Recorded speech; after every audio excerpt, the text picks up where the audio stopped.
everyone, welcome back to Sunday Live Chain. Thank you so much guys for tuning in. Well guys, I'm back again with them Mzansi Soap Stories, and today talking about e.tv Scandal. It's season finale guys, and sizongena kwi season entsha ekubonela sengazuthi ke iza nama changes ke amakhulu noma ke amaningi.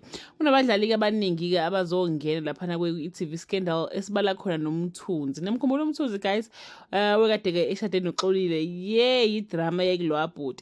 But now I'm asking myself ukuthi ke ukubuya kaMthunzi njengoba wengazwa nefamily yakalanga kwakuyi family ke yakubuka Xolile. What is going to happen manje njobe ebuya nje?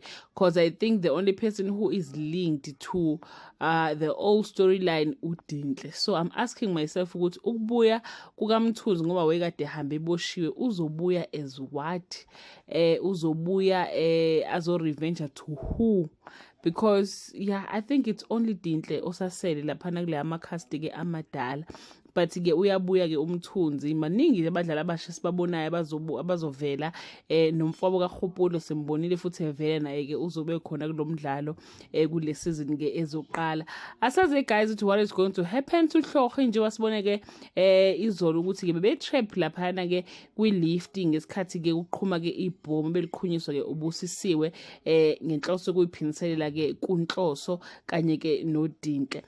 Namhlanje kuma highlights kubonela ukuthi ke uKhabo usindile or uyaphila, and umuntu ke olele phansi uyena ke uHlokhe, which I think guys ukuthi ke umdala might come and save her because ubona ledlubulundela eshiya ama security kade emcela ukuthi ke akangangeni ngoba ke kuyingozi, watshela ukuthi unkosikazi wakhe udla ngaphakathi. So we are hoping guys ukuthi uHlokhe uzo survive kuleya ngozi leyana ke eyenzekile.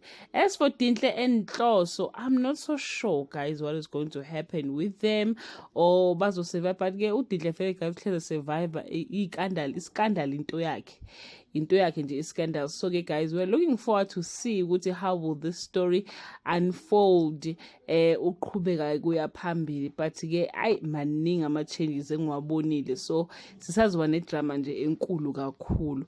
That brings us to the end of this video. Do leave your comment below and share your opinion. Bye.